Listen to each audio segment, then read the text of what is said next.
Hi there, and welcome to a little short clip where I react to a video that came up in my suggestion on YouTube from the Progressive Way. The headline is Brian Tyler Cohen, who is apparently a big time progressive person online or on YouTube, finally responds to MAGA tool Andrew Schultz in a brutal takedown. That's an interesting headline there. Oops, headline. So let's hear if that's actually what happens here, and I will comment as we go along. Um, this is going to be interesting, right?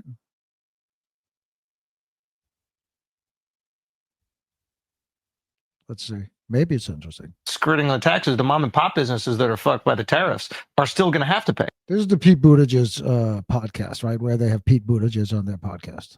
So And I'm playing this part of the clip just to give context on what they're talking about. I know this shit's dry. I mean, this dude's supposed to be a comedian. This is a freaking snooze fest. It's not a stand up show. He has a politician on his podcast. They're talking about taxes and how corporations are skating taxes.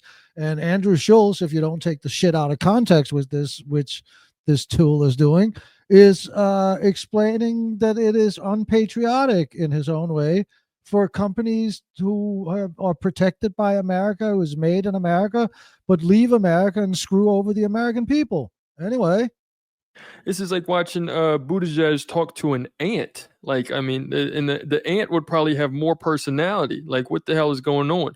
But really, I'm playing this because Andrew Schultz doesn't really know shit about any of the things that Trump was actually pushing, but he was like very avid supporter of MAGA. And now he's like, oh damn, he's playing the silly like, oh, I didn't know all these policies. that's where does he get that from, that Andrew Schultz doesn't know what Trump was pushing? Andrew Schultz, if you bother to watch his podcast, not defending whether he's right or wrong, but he has said, hey, listen, this stuff, the Biden Harris thing, didn't work. I want to give this a shot. What's the problem with that? It wasn't that I don't know his policies. He's saying what they're offering is not working. I don't know if this is any better, but at least it's something different. These are bad, but hey, maybe we should think about these things. Maybe we should, yeah, and that's great. It's too freaking late for that, dude. I cannot be more unequivocal in saying that Pete going into these spaces is what we need to be doing. What are these spaces? The spaces of a Manhattan kid with a mom who had owned a dance studio in Manhattan, who was a lifelong Democrat. What spaces is it that he's talking about that the Pete Buttigieg has to go into? We lost the last election. We lost the Electoral College and the popular vote. Our only job right now is to expand the tent. We don't have the luxury of imposing purity tests and saying, don't platform this guy or that guy. They voted for Trump. Maybe during the Obama era when we had huge majorities, but we don't have huge majorities. We don't have any majorities. Why would you not talk to people? What is this idiotic fucking idea that we shouldn't talk to people? Anybody on either side. What is this? What is this? It's not a fucking sport. It's not a religion. It's politics. We're 300 fucking million people. There's no fucking way that Democrats can cover everybody's opinion. There's no freaking way that Republicans can cover everybody's opinion. It is idiotic that we only have two parties. So what is this shit that we shouldn't talk to each other? It's fucking childish. And so our job right now is to bring people back into our tent. We do that solely by making the case where No, the fucking tent was rejected. The tent was rejected. Democrats need to listen to where people are at and not wag their fingers at them and tell them they're wrong or they're bad. No. The Democratic Party was rejected. The ideas that the Democrats were pushing, or that the electorate believed that they were pushing. See, perception is everything, was rejected. So this is nonsense. Again, they don't want to own up that they lost, and they lost because of their politics, and because they had the worst candidate ever, and because they didn't actually have a primary since 2016. So 2012 was the last primary. People are. And by the way, Pete talking to Andrew Schultz is not an endorsement of Andrew Schultz. Pete talking to him means that he is talking to his audience of millions of people. There is no world in which that is a bad thing. Even Pete going on and appealing to a handful of people means that we've got a handful of people who wouldn't have otherwise heard our message. And that's worst case scenario. Best case, Pete wins thousands or tens of thousands of people, or Andrew Schultz himself, who speaks to millions of people. Andrew Schultz, which is the funniest fucking thing ever, right? Today, May 19th, which he announced on the 18th, Andrew Schultz released an interview, an hour and a half, 90-minute interview with who, guess what? Senator Bernie Sanders. And at the end of that interview, an interview that was actually fantastic, he says to Bernie Sanders, I don't know about Idaho, but in New York, we got your back. Whatever you need, we got your back. So what the fuck are these people talking about? Like, honestly, they're fucking talking out of their ass. And they have, well, this guy has 500 followers on his channel, but this guy probably has millions of followers on Twitter and on his channel. And he doesn't fucking know who he's talking about. He talks about building bridges. He can't even fucking talk to the guy who's already in his tent.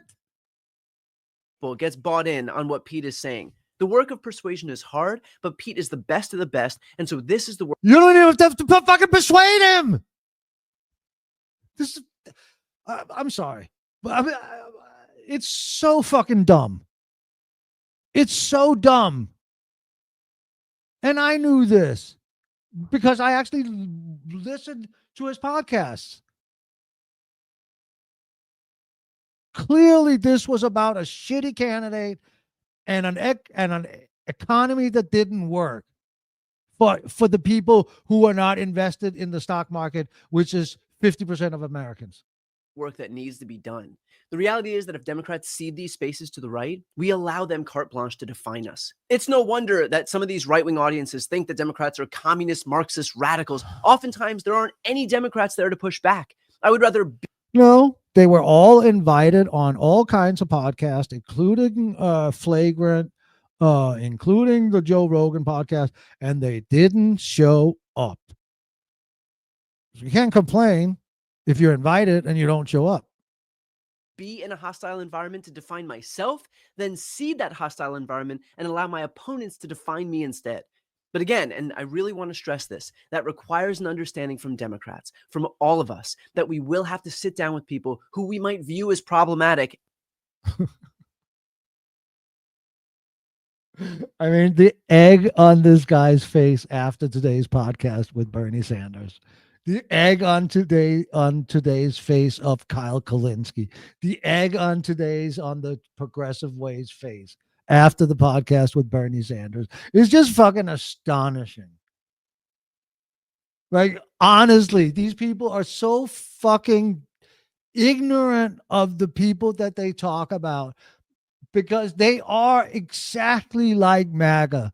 They live exactly in the same information bubble. They think they know fucking everything. They have already judged and painted people and think that they have an understanding of who they are. And they're so bad at it. They're so bad at it that because people said, you know what? Fuck you. We already told you in the primary that we didn't want Kamala. We already told you in the primary that we didn't really want Biden, but all the chaos of the pandemic, we were going to vote for him just to get rid of Trump. And then what did you guys do for 4 years? Nothing. Did you think about protecting democracy from, or the republic from somebody like Trump, or returning Trump and take some of all the power away from the presidency that was given after 9/11? Did you? No. But no, Andrew Schultz is the problem. He doesn't know what he's fucking talking about. And that's okay. We need to be in these spaces. Do not punish people like Pete for doing the hard work of persuasion just because you don't like the person he's talking to. This isn't about you or me or us. This isn't about satisfying our qualifications or conditions. This is about reaching other people where they are. It's about bringing other people into the tent. Our job. Again, he's already in the fucking tent and you don't know it. So how are you going to bring somebody into the tent? You don't even know who's in your tent. My God.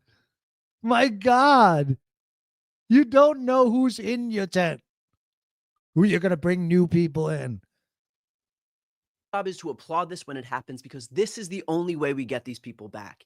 Consider too, the Andrew Schultzes of the world are not Republican operatives nor hardened conservatives. These are likely people who might have supported Obama in 2008 and 2012. We can get these people back, but not if we're not willing to talk to them. Not if we're not willing to go into these spaces. Not if we opt. I mean, at the end of the day, it's fuck Andrew Schultz.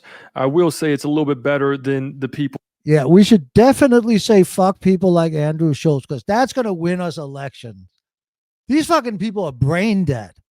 Like, no wonder the Democrats keep fucking losing and losing and losing. And how many states and Senate seats and congressional seats around the country have they lost since Obama? And these are the people that's going to lead us out of the wilderness. They don't even know who's on their side. People who have either just stood by and watched Trump get put into office, or have actually voted Trump into office and now want to say, oh, I don't. Trump was put into office because there's an agenda deeper than the one that we are allowed to participate in. But that's besides the point. Trump won the election because a simple commercial that had drones flying over every infrastructure project that was funded by the Biden Build Back Better program wasn't even made. Trump is in office because they didn't understand that nobody voted for Biden. They voted against Trump. And therefore, Biden immediately should have said, I'm not running again. And the Democratic Party should prepare for somebody after me, or after 2 years. That's what he should have said. After he pushed as much as his agenda as he could, and now it was stalled, so it didn't really matter. It was a lame duck anyway. That's what he should have announced. That's why Trump is in office. Trump is in office because the Democrats have kicked the can in for every problem after every election, after every promise they've made, right? There was that meme that goes around on the internet where it says, Democrats promises something, Democrats wins, Democrats doesn't do what they promise, Democrats lose, Democrats promise something, Democrats win. Like, it's the same fucking cycle over and over and over again. And last time it was 2 senators, then it's the parliamentarian, and now we see how none of this matters if you have a president and leadership that actually wants to do something. I don't want to talk But Andrew Schultz is the problem. about politics. So why are we talking about politics? You know, it's important for these people that voted Trump in to know all the bullshit that they invited, to know what they signed off on, to know, now. What do you not think? Like, there's a brilliant interview on CNN with Tim Dillon. It says, yeah, I'm calling out these people that are being picked up because they wrote an op-ed or because they protested Israel on a campus, and all these people that are being removed illegally. Yeah, no, that's not okay. Like, this is this idiot yucking at it. These people are not right wing. The Democrats chose not to have a freaking primary since they robbed Bernie Sanders in 2016, and they pushed the most unpopular candidates in Hillary Clinton and Kamala Harris. And they will not fucking own that shit. Now they don't put your head in the sand. But they should own, oh no, Trump won. They won't own what Democrats did, but these guys should own what Trump is doing. You see what they're doing here? You see how they never want to take responsibility for anything? Don't say, oh, it's just the state of the world. It's just how it's going to go. I mean, it doesn't really affect me. It does affect us. This is a clear representation of where we're at. We put on every single point. And to that point, look, I think it's important to differentiate the bad actors who spread disinformation on purpose from the victims of that disinformation. Do the Alex Joneses and Ben Shapiro's and Tucker Carlson's and Charlie Kirk's know better? Absolutely. Honestly, like anybody in any of these spaces post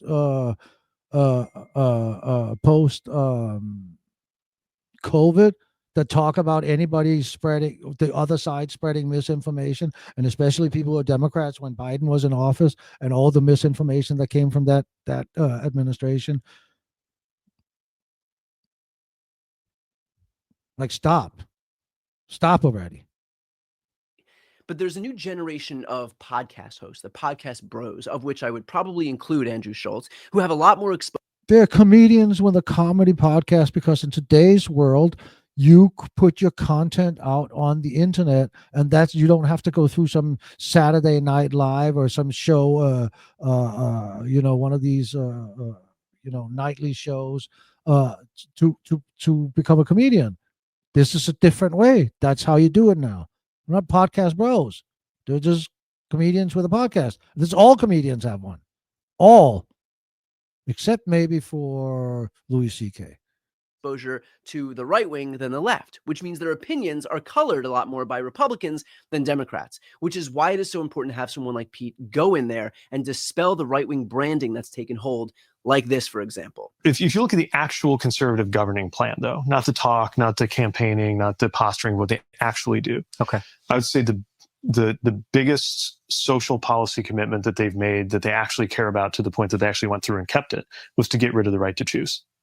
It's number one project of the Republican Party on the social side. Yeah. It's one of the few promises they actually kept. Yeah, that's valid, yeah. And then economically, the biggest promise they've actually kept is tax cuts for the rich.